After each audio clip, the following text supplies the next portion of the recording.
ataukah memang berbeda, ya.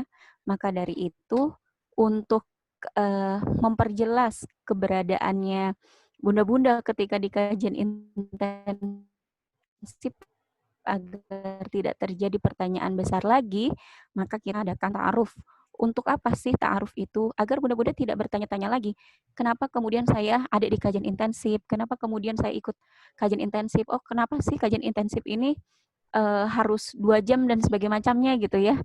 Nah, nanti akan kita bahas. Lanjut, Bu Ai. Nah, ini latar belakang kenapa kemudian Muslimah Jakarta Barat ya melakukan aktivitas kajian intensif secara online. Sorry Mbak.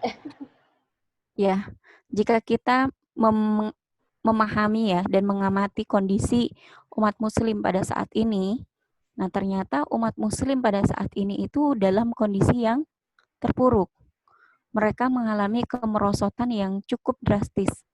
Kenapa bisa dikatakan seperti itu? Karena banyak sekali yang memiliki label Islamnya itu hanya dalam KTP. Nah, ini justru sesuatu hal yang sangat miris di tengah-tangah kita. Kenapa?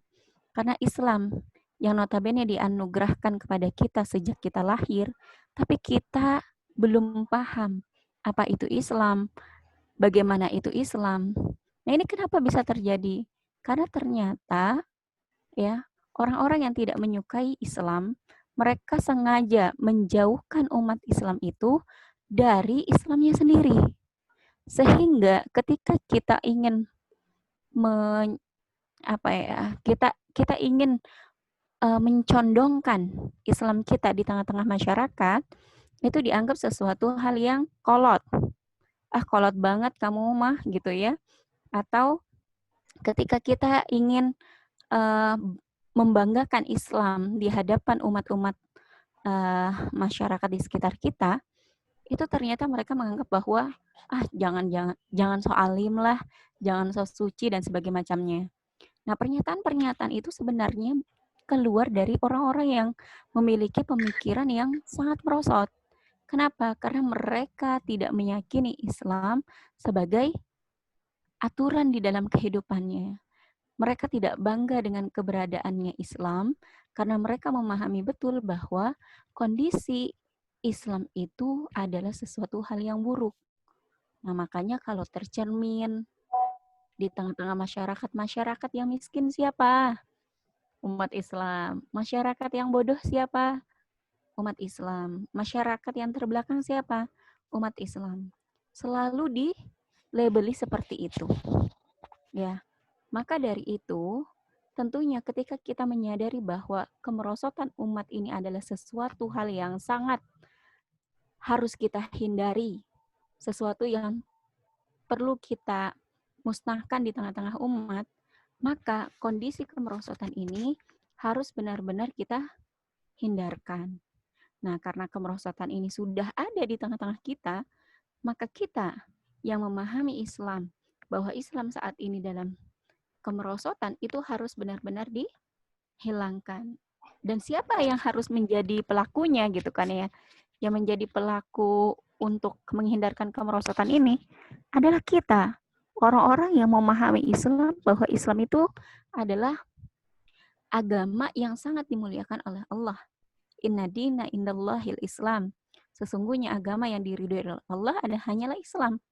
Maka ketika kita memiliki agama Islam sebagai aturan di dalam kehidupan kita, maka harusnya kita menjadi orang yang bangga terhadap Islam itu sendiri. Tapi hal itu belum kita temukan di tengah-tengah masyarakat. Bahkan banyak yang merasa minder ketika mereka menggunakan hijab, merasa minder ketika mereka menggunakan aturan Islam di tengah-tengah kehidupannya. Apalagi kemudian yang menjadi latar belakang kita dalam kajian intensif ini adalah perintah Allah Subhanahu wa taala ya di dalam Quran surah Ali Imran ayat 110. A'udzubillahi minasyaitonirrajim. Bismillahirrahmanirrahim. Kuntum khairu ummah ukhrijat linnasi ta'muruna bil ma'ruf wa tanhauna 'anil munkar wa tu'minuna billah. Ya, di sini sudah dikatakan kuntum khairu ummah. Ya kan, akan ada sebagian umat yang terbaik.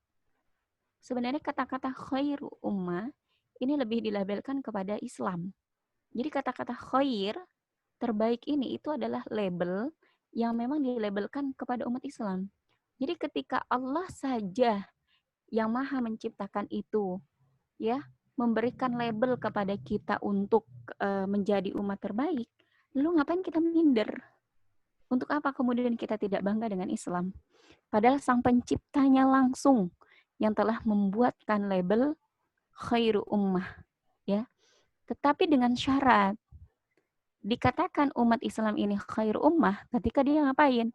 Ukhrijat linnas, dia mengajak kepada manusia ta'muruna bil ma'ruf, ya, untuk melakukan perbuatan-perbuatan yang ma'ruf, yang baik, ya. Ta'muruna bil ma'ruf wa tanhauna 'anil munkar. Itu adalah syarat bagaimana kemudian umat Islam itu menjadi khairu ummah. Maka dari perintah itulah kemudian kita dari Muslimah Jakarta Barat Cengkareng, ya, itu melakukan kajian intensif agar aktivitas amar ma'ruf nahi mungkar ini memang benar-benar tercermin, terrealisasi di tengah-tengah masyarakat. Sehingga kita benar-benar ingin menjadikan diri kita sebagai umat Islam yang memang sesuai dengan labelnya Allah. Maka dari itulah latar belakang kajian intensif ini mengembalikan kembali label khairu ummah ini di tengah-tengah umat Islam dengan cara apa? Dengan cara mengajak kepada bunda-bunda semuanya itu untuk memahami Islam secara kafah, secara sempurna, agar ketika kita memahami Islam secara sempurna tadi, kita bisa menerapkan ta'muruna bil ma'ruf wa tanhauna 'anil munkar tadi. Sehingga kita bukan menjadi umat Islam yang hanya ya udahlah yang penting saya baik, kalau dia mah ya udah nggak usah gitu kan ya. Nah, ini sesuatu hal yang sangat dilarang oleh Allah Subhanahu wa taala.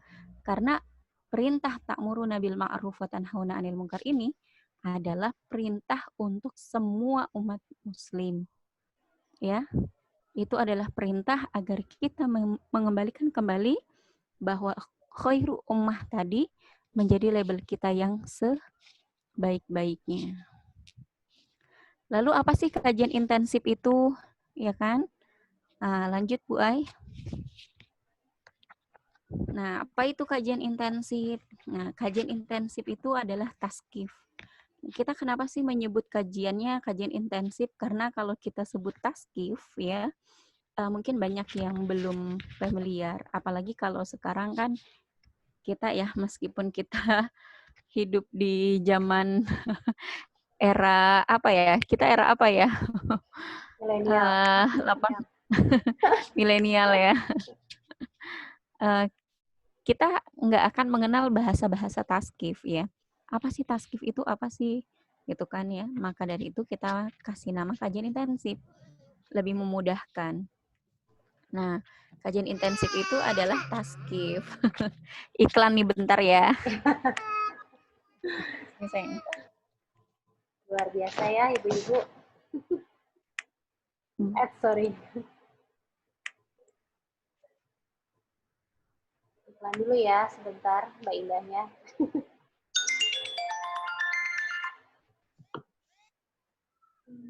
Ini ada lagi yang masuk nggak? Coba ya, saya sambil cek. Oke, Ya. Oke. Selanjutnya taskif ya. Jadi kenapa sih kita sebutnya taskif atau pembinaan? Nah, kita juga nggak asal pakai nama ya. Karena ternyata ketika kita memperhatikan sirah Rasulullah, aktivitas yang dilakukan oleh Rasulullah kepada para sahabat ketika Islam itu ada, itu salah satunya adalah taskif. Itu ya, di mana mie sedap dari gatel terus. Boleh di mute di mana dulu nggak Bun? sorry. Padahal aku mute oleh. Kemarin berapa kali Indomie. Oh, yang masih makan satu. Oke, udah Mbak. Sorry ya Mbak In. Sampai di semua. Oke. Nah, jadi kajian taskif itu adalah kajian yang memang dilakukan aktivitasnya dari masanya Rasulullah.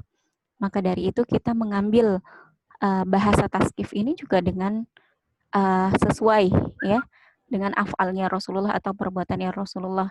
Jadi ketika Rasulullah SAW itu memahami tentang Islam, Rasulullah tidak membiarkan Islam itu hanya ada di dalam dirinya Rasulullah. Ya, Rasulullah langsung menyebarkannya kepada orang-orang yang meyakini apa yang dibawa oleh Rasulullah. Nah, proses penyampaian Islam kepada para sahabat ini disebut taskif. Dari mana sih aktivitas taskif? Aktivitas taskif itu adalah aktivitas pembinaan sahsiah Islamiyah ya, kepribadian Islamiyah yang disampaikan oleh Rasulullah kepada para sahabat itu. Salah satu aktivitasnya adalah di rumahnya Arqam bin Abil Arqam ya, di mana rumahnya Arqam itu kan jauh sekali dari para penduduk Mekah ya, karena dia berada di belakang gunung, tetapi aktivitas itu terus berjalan continue. Nah, maka dari situlah kemudian kita memahami bahwa aktivitas taskif ini adalah aktivitas yang sangat-sangat berpengaruh untuk bisa menjadikan umat Islam itu memiliki kepribadian Islam. Maka dari itu kita menganggap bahwa kalaulah kemudian kajiannya hanya melalui majelis taklim, yang notabene kita hanya mendapatkan sedikit-sedikit ilmu gitu ya, karena bertema-tema, tidak kontinu gitu temanya, maka kajian intensif ini berbeda sekali dengan kajian majelis taklim. Kenapa berbeda? Karena di dalam taskif ini ada step by step bagaimana kemudian kita menjadikan diri kita memiliki sahsiah Islamiyah atau kepribadian Islam. Di mana dalam proses taskif ini kita akan memiliki sebuah pemahaman yang berasal dari sebuah pemikiran yang kita miliki.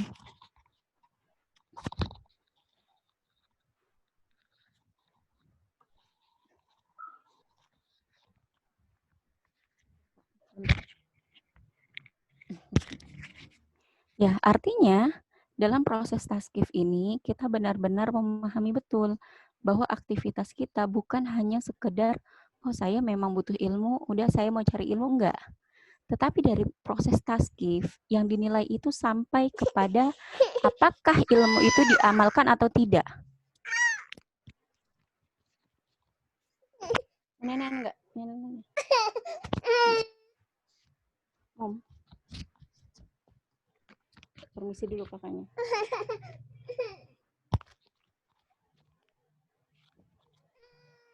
Apa? Mom.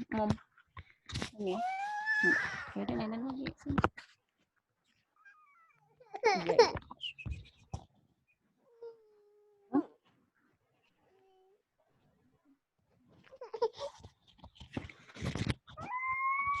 Halo sama ibu tuh. Hai. Fania, kesalahan teknis. Iya.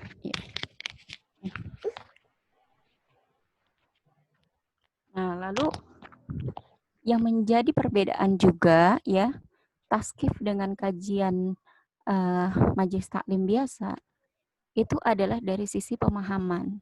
Bagaimana kemudian pemahaman di dalam taskif itu akan dikontrol oleh si pengisinya. Jadi bunda-bunda tidak akan pernah merasa, aduh saya diperhatikan atau tidak ya. Kan kalau di kajian, bunda-bunda belum tentu diperhatikan oleh pembicaranya kan.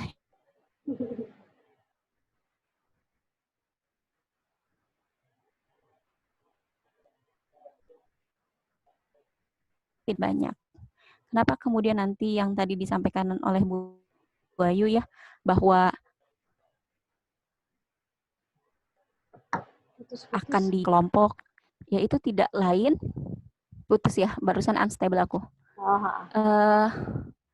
Jadi kenapa kemudian nanti akan dibagi beberapa kelompok, itu adalah untuk memperhatikan apakah kemudian hasil dari taskif ini sudah benar-benar bisa direalisasikan atau tidak. Kenapa kemudian dibagi menjadi beberapa kelompok? Karena memang aktivitas taskif pada masanya Rasulullah SAW sendiri itu tidak umum. Dia itu hanya beberapa orang gitu ya, lalu kemudian dibina dan kemudian dikontrol dari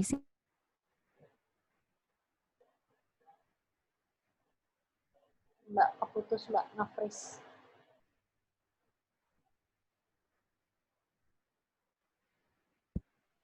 Maka dari itu, kajian intensif ini memang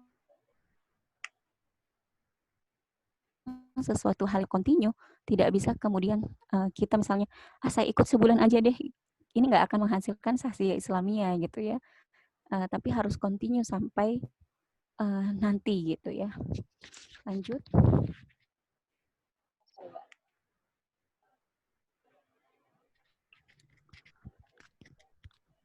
Ya.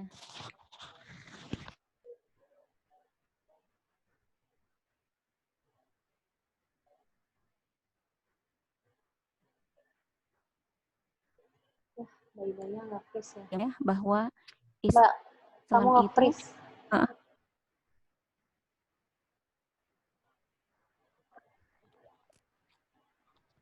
udah belum? Udah Nah, belum? sekarang normal lagi. Halo? Iya, sekarang Iya, normal. kayaknya ketarik deh headsetnya. Oke. Nah, lalu kemudian tujuan kajian intensif ya, pertama itu mendalami Islam, karena Islam itu terdiri dari adab dan ilmu. Nah, yang kita pahami ya, memang adab dan ilmu itu adalah sesuatu hal yang tidak bisa terpisahkan. Maka dari itu, ketika kita ingin mengkaji ilmunya Allah, maka kita harus mendahulukan adab. Maka nanti ini salah satu kajian yang akan dikaji dalam kajian intensif, agar bunda-bunda memahami betul bahwa, oh ya, adab saya untuk mengkaji seperti apa ya. Nah, itu nanti insya Allah didapatkan. Lalu kemudian memahami Islam, karena Islam itu mengatur 3 aspek. Ya, hablum minan nafsi, hablum minallah, dan hablum minan nas. Ya, di mana kita memahami bahwa Islam itu ya terdiri dari 3 aspek ini.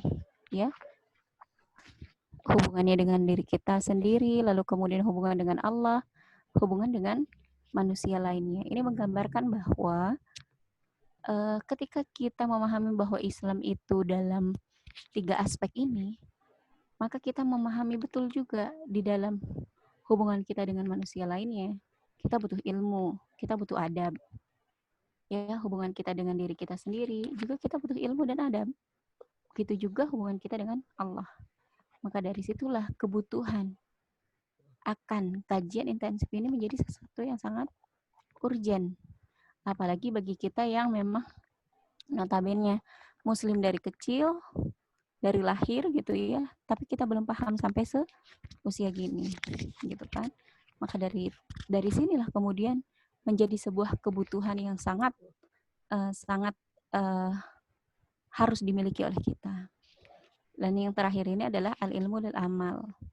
Ya, ini adalah kaidah dalam Islam, di mana ketika kita sudah memahami ilmu, cara kita memahami ilmu itu seperti apa? Adalah dengan mencerminkannya dengan amal. Jadi kalau kemudian kita tidak mencerminkannya dengan amal, maka ini menjadi sesuatu hal yang sia-sia. Ya, bukan sesuatu hal yang nyata. Kenapa? Karena kita tidak mencerminkannya dalam perbuatan. Karena kita bisa terlihat menjadi orang yang berilmu, itu tidak lain karena kita melakukan ilmu itu dalam kehidupan nyata kita atau mengamalkannya. Itu tujuan kajian intensifnya. Lanjut.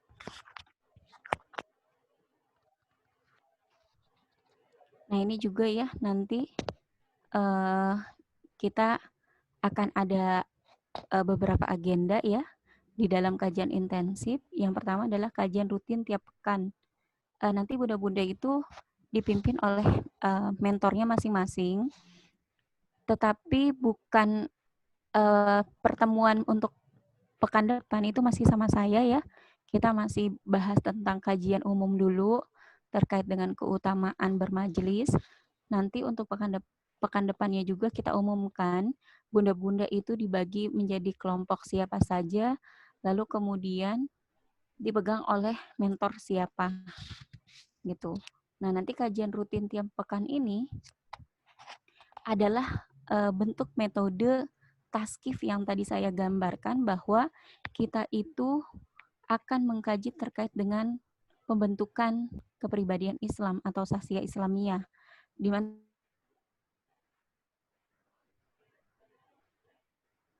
kamu nge-freeze?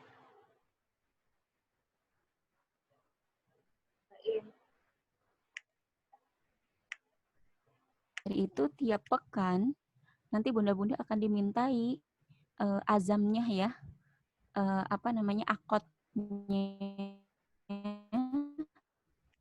selama 2 jam ya, dalam 1 pekan 2 jam untuk mengkaji Islam di dalam kajian intensif ini.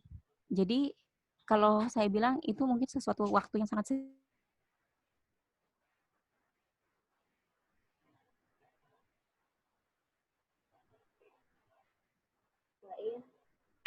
kamu nge-freeze. dari sisi kefokusan yang dimiliki oleh setiap manusia. Unstable lagi nih. Cek. Cek udah. Okay. Normal ya? Tadi hilang. Ya, nge-freeze lagi kamu, Mbak.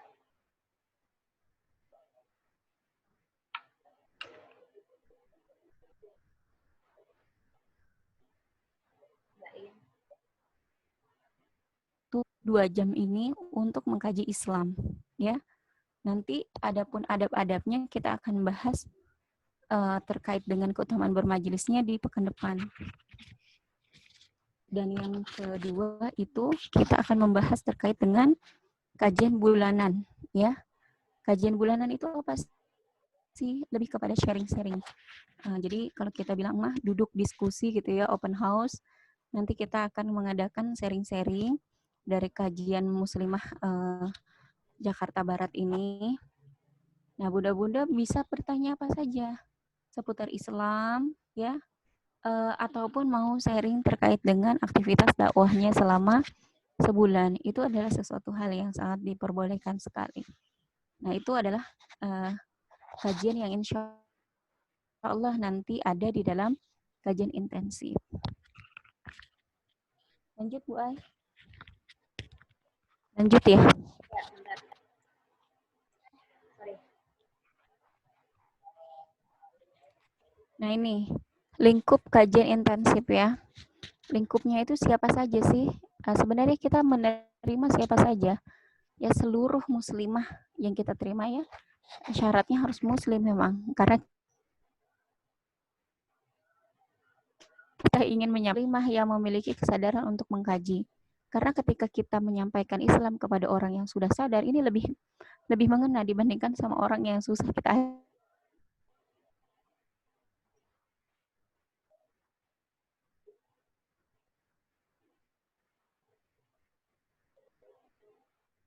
lingkup kajiannya masuk kepada seluruh muslimah yang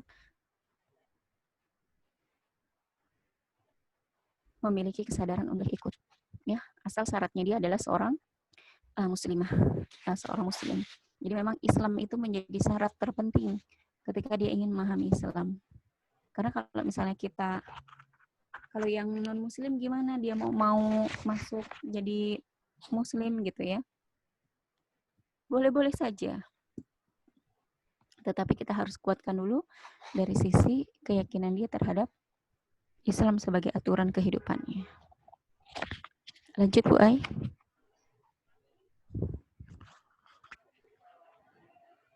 Nah, maka dari itu ya bunda-bunda, ketika kita ingin benar-benar masuk ke dalam taskib, dalam kajian intensif ini, nah kami mengingatkan kembali kepada bunda-bunda semuanya bahwa di dalam pembinaan itu ya harus benar-benar dengan kita sih misalnya memang berpikir, oh ya saya butuh banget nih untuk ngaji gitu.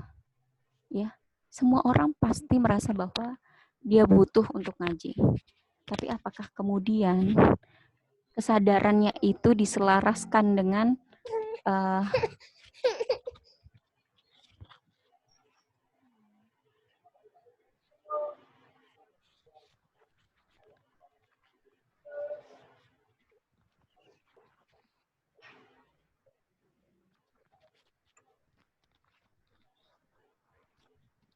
jadi apakah kemudian kesadarannya itu diselaraskan dengan ikhtiarnya gitu ya untuk menjemput pengajian tadi gitu.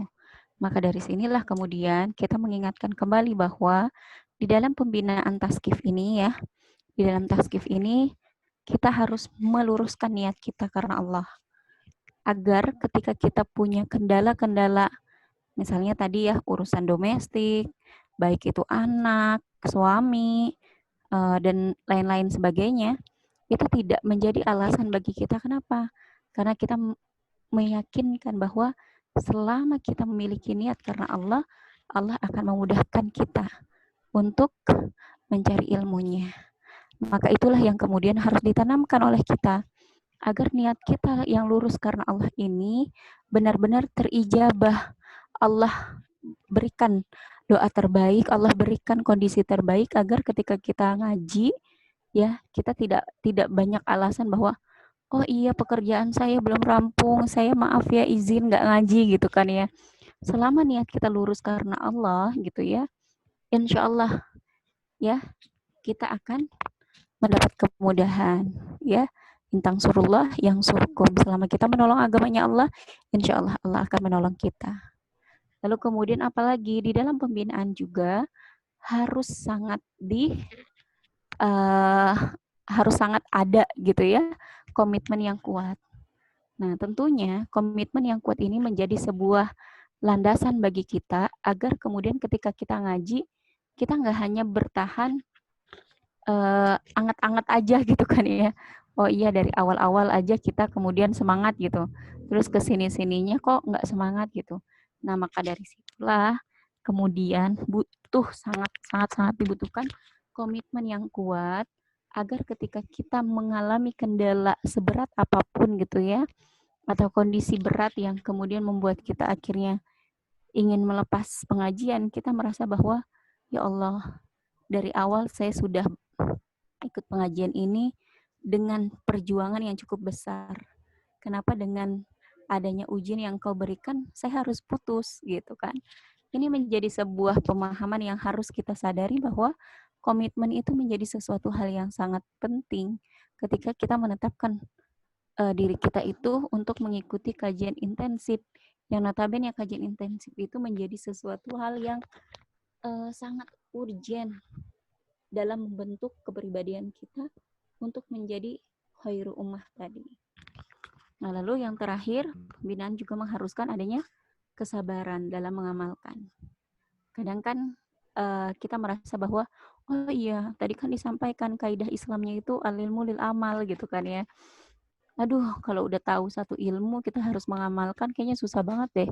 Apalagi di pekerjaan misalnya gitu. Aduh, saya udah tahu nih kewajiban berhijab syar'i gitu kan, tapi pekerjaan saya nggak nerima gitu kan, misal.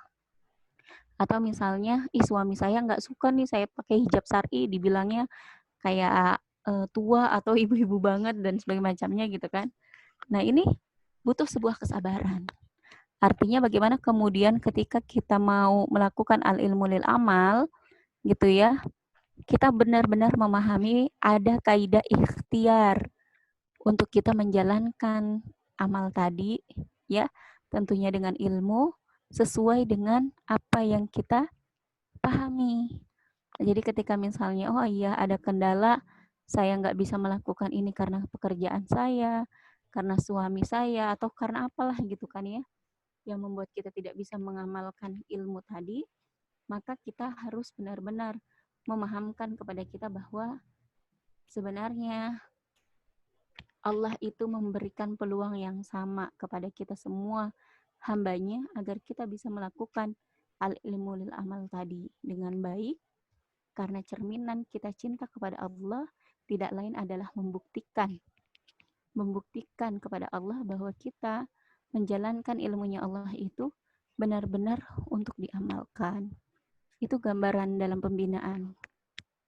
Agar ketika kita melakukan aktivitas al-ilmu lil amal tadi, itu benar-benar tidak menjadikan diri kita itu, aduh aku mah nggak sanggup deh, gitu kan ya. Aduh aku nggak mampu.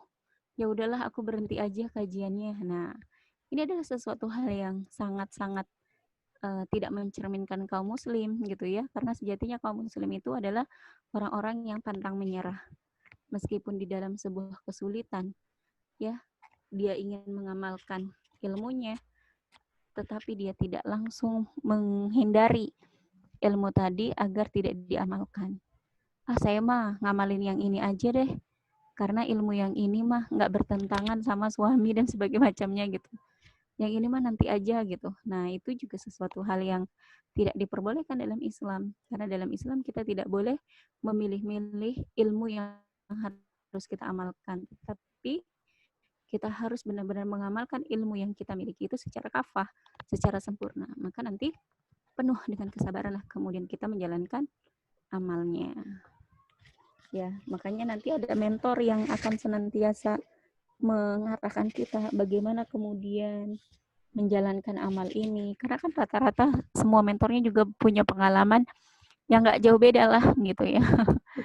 Di mana dakwahnya itu tidak diizinkan, di mana dakwahnya itu ditentang, di mana aktivitas ngajinya itu masih dikatakan bahwa ngapain ngaji, mending nggak usah ngaji dan sebagainya macamnya gitu. Itu sesuatu hal yang fitrah pasti didapatkan oleh kita ketika kita menuju kepada sebuah kebaikan. Karena sejatinya kebaikan itu selalu ditentang oleh keburukan. Dan pasti kita akan mengalami ujian seperti itu. Maka dari situlah dalam proses kajian intensif ini dibutuhkan sebuah kesabaran yang sangat amat besar. Agar kita itu tidak merasa bahwa kajian intensif ini malah bikin saya terkekang, banyak sekali ilmu yang harus saya amalkan gitu kan ya. Banyak orang-orang yang merasa begitu gitu ketika dia tahu ilmunya tentang Islam, mendingan juga tadi nggak tahu deh. Daripada tahu, saya jadi susah, jadi ribet gitu kan. Nah, banyak kaum muslim yang merasa seperti itu ketika dia memahami Islam secara kafah, secara sempurna, dia berpikir bahwa aduh ribet banget ternyata memahami Islam ya. Harusnya tadi mah nggak usah belajar Islam gitu. Ini juga pemahaman yang sangat salah. Ya, karena sejatinya ketika Allah menetapkan al-ilmu lil amal, Allah memudahkan bagi kita dan memampukan untuk kita melakukan aktivitas pengamalan dari ilmu itu. Jadi sejatinya kitalah sebenarnya yang menyusahkan diri kita sendiri gitu. Karena sejatinya Allah itu sudah memampukan. Bagaimana kemudian Allah itu memberikan kadar bagi kita itu untuk memampukan diri kita melakukan aktivitas ilmu tadi. Itu gambarannya. Next, Udah Mbak. ya Bu Ai? Masih ada satu. Oh, masih ada satu lagi nih. Ini mekanisme kajian intensif ya. Udah, Yang pertama adalah pembagian ini. kelompok ya. Nanti kita juga ini peserta kita akan bagi menjadi beberapa kelompok ya. Sebenarnya sih yang daftar kemarin itu lumayan banyak, hampir 70 orang ya. Tetapi nanti kita akan follow up lagi apakah kemudian mereka memiliki niat kesungguhan untuk kajian intensif ataukah memang tidak. Maka kita nanti akan memfollow up yang ikut Zoom dulu nih bareng kita. Terus kemudian alat media yang kita gunakan, kita pakai aplikasi Zoom ya. Kenapa Zoom yang kita pakai? Sebenarnya sih mungkin banyak orang yang bertanya-tanya karena Zoom itu nggak aman dan sebagainya macamnya gitu ya. Tapi insya Allah udah diklarifikasi sama Bu Ayu kemarin yang di grup. Dan juga kita lihat bahwa Zoom ini sebenarnya aplikasi yang paling murah ya bunda-bunda untuk bisa bertatap muka gitu. Karena memang kalau kita bertatap muka itu lebih enak, dapat chemistry-nya gitu kan ya. Kedekatannya juga terjaga dan tentunya mentornya juga akan memahami apakah kemudian yang ikut kajian intensif ini bingung, paham atau enggak gitu. Kalau tidak dilihat wajahnya kan tidak bisa menilai. Ya kan dia kebingungan kah, dia paham kah atau tidak. Maka dari itu kenapa kita pakai aplikasi Zoom? Ya karena itu tadi sebenarnya aplikasi yang paling murah juga. Terus kemudian waktu kajian ya. Nah, waktu kajian ini akan dilaksanakan per kelompok 1 kali dalam 1 pekan, ya. Jadi nanti bunda-bunda sering ketemunya itu sama siapa? Sama mentornya. Ya, waktu kajiannya kurang lebih 2 jam. Kenapa 2 jam tadi alasannya ya? Karena memang titik fokus manusia paling maksimal itu ada di 2 jam. Nah, itu mungkin mekanisme kajian intensif dan latar belakang ta'arufannya lah ya, ta'arufan dari kajian intensif mungkin langsung aja saya buka forum tanya jawab ya Bu Ayu ya, untuk bisa lebih tergambar mungkin. Dari sini ada yang mau ditanyakan dulu atau gimana? Karena aku unmute dulu, aku mutein mereka soalnya tadi. Ya. Oke. Sip. Udah kok. Boleh di-unmute kok nggak bisa sih? Oke, yang mau tanya boleh. Boleh di-unmute sekarang bebas.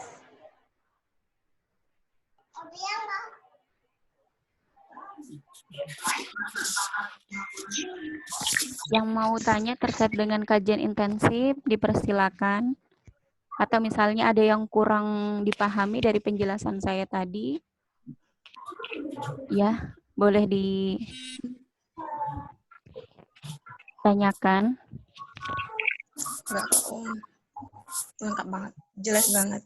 Udah Cuman ya? ini, Itu siapa tuh? ya, Maaf, Mbak siapa? gini, ya dari Firah dari Sulawesi, kita kan beda sejam nih, Oh, oke. Oh Sorry. iya, dengan iya. Jakarta. Mm. Ya jadi mohon supaya diingatkan terus karena ya mungkin banyak aktivitas juga.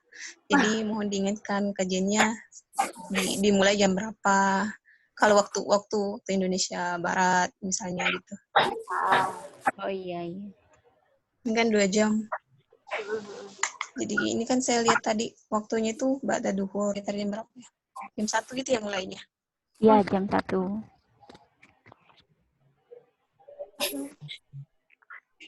Sih, jadi kayak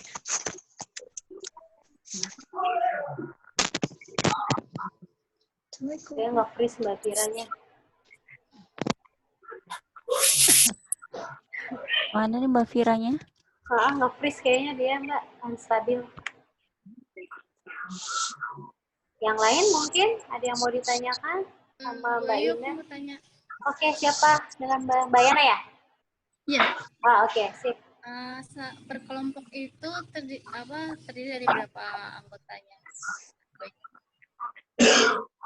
Ya, kalau tadi kan kita jabarkan dalam perkelompok itu ada 7 sampai 8 orang. Hanya saja nanti kalau misalnya dari sisi follow up-nya, kan yang ikut kajian Zoom juga ini nggak terlalu banyak ya. Nanti kita akan japri lagi kesungguhan teman-teman yang lain, karena sebelumnya yang daftar tuh hampir 70 orang. Khawatirnya juga karena ini hari kerja ya, yang para pekerjanya itu memang nggak bisa ikut nge-Zoom, maka nanti paling minimal sekali satu kelompok itu 5 orang. 5 orang Jadi memang nggak banyak. Sama mentor 6 ya, Mbak? Ya, sama mentornya 6. Oh iya, baik. Kurang suaranya kurang gede gitu. Oh, pas tadi orang itu ya? Iya sih, tempat tadi putus-putus ya Mbak In. Iya. Unstable ya aku ya. Jadi sekitar 5 sampai 6 orang gitu ya sama mentor. Paling sedikit ya Mbak ya? Mbak Yana. Yang lain?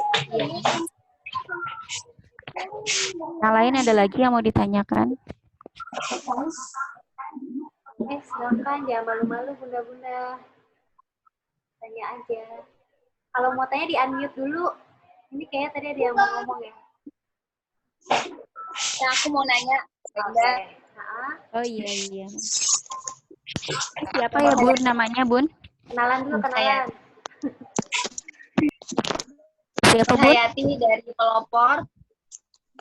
Oh iya. Nanti kan dibagi per kelompok ya. Berapa orang. Nanti materinya itu beda-beda antar kelompok atau sama semua atau gimana ya? Iya. Untuk materi. Nanti Mbak Indah, maaf. Iya. Untuk materi kita insya Allah sama semua ya, karena kita punya silabus yang menjadi pegangan untuk para mentor. Jadi insya Allah semuanya sama. Nah untuk materi kita mulai dari adab.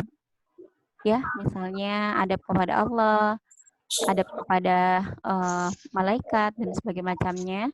Nanti kemudian sampai kepada aktivitas dakwah, ya itu ada semua. Jadi memang kita membahas ya terkait dengan 3 aspek tadi, hablum minallah, hablum minannas, dan hablum minan nafsi.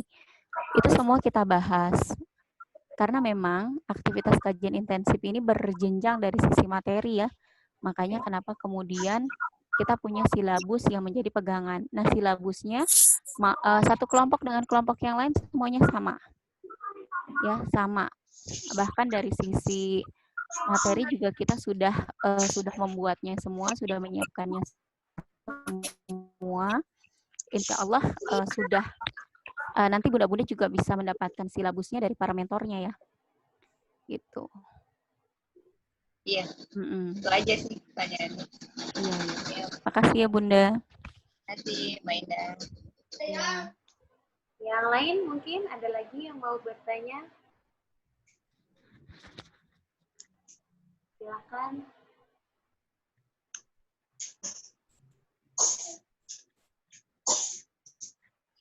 Ini jadi cuma 2. Satu lagi deh Mbak Ayu. Oh boleh, silakan. Siapa Kan tahu mau wakili. Kita kan lagi COVID nih, pandemi ya istilahnya. Untuk yang terdekat mungkin yang kelompok, mungkin nggak ada ketemu kopi darat gitu atau nanti kajian di tempat siapa atau gimana. Soalnya kalau kadang-kadang kan mungkin lama-lama kalau di aplikasi gini mungkin ada kendala. Istilahnya kalau udah normal, udah lewat pandemi atau udah ini, kita ada kemungkinan nanti Kopi darat ya. Kajiannya itu bertemu langsung gitu, Mbak Indah. Iya. Sebenarnya kajian intensif itu adalah kajian tatap muka ya. Jadi memang kajian yang memang mengharuskan satu tim itu bertemu. Hanya saja kan karena kita dalam kondisi pandemi seperti ini, makanya kita buat kajian online. Nah, bagaimana nanti ketika kondisinya sudah normal, sudah kembali sedia kala, maka kajian akan kembali sedia kala ya. Misalnya kajian di rumahnya Mbak Nur Hayati tadi, atau kajian di rumah mentornya. Itu bisa tergantung dari kesepakatan tim. Jadi misalnya ketika timnya, oh iya rumah yang tengah-tengah aja deh biar kita nggak kejauhan misalnya gitu. Nah itu bisa. Nah bagaimana dengan orang-orang yang jauh misalnya seperti Mbak Vira tadi gitu kan ya, yang berada di Sulawesi gitu. Insya Allah kita punya link yang ada di wilayah Sulawesi juga. Jadi kalau misalnya nanti kemudian kondisinya sudah normal, lalu kemudian harus kopi darat gitu ya kajiannya, maka Mbak Vira akan kita linkkan kepada teman-teman kita yang ada di Sulawesi. Jadi insya Allah kita punya di berbagai wilayah di Indonesia ya, punya teman-teman yang berada di berbagai Indonesia. Jadi memudahkan kita juga kenapa kemudian akhirnya kita menerima teman-teman yang berada di luar daerah Cengkareng Kalideres gitu ya. Karena memang kita punya link sampai seluruh Indonesia insya Allah. Jadi kalau misalnya nanti sudah kondisinya mengharuskan kita memang harus face to face, ya kan karena memang sebenarnya sunatullahnya di dalam kajian itu ya memang harus face to face, gitu, harus bertemu gitu. Maka nanti yang berada di wilayah Cengkareng di luar wilayah Cengkareng Kalideres, kita akan kembalikan kepada lokasi asal mereka. Gitu, di mana mereka berada misalnya di Sulawesi tadi kayak Mbak Vira. Ya insya Allah nanti kita linkkan kepada teman-teman kita yang ada di Sulawesi. Gitu, paling kan nanti kita minta alamat lengkapnya, ya nomor teleponnya untuk bisa dihubungi sama teman-teman kita di sana. Gitu paling Bun. Ya. Terima kasih Mbak Indah. Ya. Mbak Warti nggak mau tanya, Mbak Warti di Hong Kong nih. Mbak Indah, kita punya peserta di Hong Kong, Mbak Indah. Oh, Masya Allah. Masya Allah, luar biasa nih Mbak Warti. Ada yang mau ditanya nggak Mbak? Cuman mau nanya waktu kalau saya. Yang mana nih Mbak? Aku belum menemukan. Yang mana nih? Yang pakai Mbak Warti. warna merah. Oh, Masya Allah. Octavian, Mam. Itu. Iya, oh Masya Allah. Ada di mana Mbak? Di Ya, Hong Kong? Assalamualaikum. Waalaikumsalam warahmatullahi wabarakatuh. Masya Allah. Baik. Saya cuma mau nanya waktunya kira-kira jam berapa? Oh, Biar untuk kita waktu menyesuaikan. kita nanti bisa ya, untuk waktu nanti kita bisa sepakati tergantung dengan mentornya masing-masing. Misalnya gini, dari kesepakatan semua tim, kita pengen waktunya pukul 10 misalnya. Yaitu berarti pukul 10. Perbedaan dengan Hong Kong berapa jam, Mbak? Cuma 1 jam. Ya. Oh, 1 jam ya. Misalnya gitu. Jadi nanti untuk lebih lanjutnya, misalnya mau hari apa kajiannya, kan ini tadi sudah meregistrasi, ada yang hari kerja, ada yang hari libur ya. Itu untuk memudahkan kita memplot tim sebenarnya. Jadi misalnya nanti yang hari kerja siapa saja. Nah, hari kerja pun nanti kan bisa disepakati ya sama mentornya. Apakah Senin, Selasa, Rabu, Kamis, Jumat gitu kan ya, tinggal dipilih salah satu. Lalu kemudian nanti tinggal dipilih waktunya. Gitu. Jadi nanti lebih lanjutnya untuk kajian intensif itu kepada para tutornya. Gitu. Ya, terima kasih. Kalau offline, aku jadi yang nanya nih, penasaran. Kayak kasus yang Mbak Wati, nanti kalau yang offline Hong Kong juga ada kah Mbak Indah kita? Iya, insya Allah ada. Gimana? Nanti kalau misalnya kasusnya offline, seperti kopi darat gitu ya, yang mengharuskan untuk bertemu dengan teman-teman, ya kan? Kalau pandemi ini sudah selesai, maka nanti kalau yang di luar Indonesia, itu juga bisa saya hubungkan dengan teman-teman yang ada di Hong Kong. Karena kemarin juga kasusnya kita mendapati ada teman yang kajian intensif, lalu dia menikah dengan menikah dan suaminya tinggal di Malaysia, gitu. Jadi kemudian kita, yang terpenting alamat dan nomor kontak ya. Nanti kita berikan ke teman kita agar dia bisa memfollow up Mbak Wati ini, supaya kajiannya itu nanti tidak berhenti kalau misalnya kita sudahi kajian online kita. Gitu. Karena kan di Indonesia wallahu alam sih ya. Kalau mudah-mudahan jadi new normal apa enggak gitu. Kalau ini ya kalau udah normal juga saya balik ke Indonesia lagi, jadi bisa ikut kajian Jakarta. Oh gitu, Masya Allah. Jadi kalau udah normal bisa balik. Iya. Apa terjebak kali di Hong Kong bawa sih? Iya, terjebak dia di Hong Kong, nggak boleh pulang. Ya Allah. Iya, kena isolasi ya. Iya, tapi kalau di Jakarta sendiri, domisilinya di mana? Di Jakarta. Di Jakarta Selatan. Oh, Jakarta Selatan. Oh iya. Iya. Oh iya. Nah, kalau situ paling saya bisa ganti. Seandainya kan kalau di Jakarta saya udah bisa libur, jadi saya bisa ambil hari libur gitu. Bisa. Ya bisa. Iya, kan sekarang masih bisa libur kan, jadi saya kerja. Kalau di Jakarta ada holiday-nya juga. Iya, bisa. Oke. Insya Allah bisa. Terima kasih. Iya, sama-sama Mbak Wati. Yang lain bunda-bundanya masih ada yang mau ditanya? Boleh, gak apa-apa. Daripada bingung nanti. Gak usah malu sama Mbak Indah, sama saya kok. Atau udah cukup jelas semua ya, insya Allah ya. Siapa tuh? Aku mute dulu ya tadi. Oh, tadi itu siapa tuh? Ya udah Mbak Indah, kayaknya nggak ada pertanyaan lagi ya. Kayaknya udah jelas ya. Insya Allah ya. Ya udah. Insya Allah jelas ya. Ya, alhamdulillah kalau jelas ya. Insya Allah kita ini waktunya nggak ada yang bentrok kan ya. Insya Allah di pekan depan kita mungkin ketemu waktu yang sama kali ya Bun ya. Untuk membahas terkait dengan keutamaan bermajelis. Nanti insya Allah kita berjumpa lagi di pekan depan ya dengan menggunakan Zoom juga. Mungkin itu saja yang bisa saya sampaikan ya. Mohon maaf atas segala kekurangan. Ihdinas siratal mustaqim. Assalamualaikum warahmatullahi wabarakatuh. Waalaikumsalam warahmatullahi wabarakatuh. Tapi minggu depan juga sekalian pembagian plot ya. Jadi, iya betul. Jadi bunda-bunda diharapkan kalau emang itu harus hadir semua sih kalau bisa gitu ya. Maksudnya nanti saya follow up lagi yang ada di sini. Kesungguhannya seperti Mbak Indah tadi bilang. Minggu depan kita kayak begini lagi, kajian umum seperti ini. Terus nanti baru pembagian plot, baru setelah itu dengan mentor masing-masing. Oke?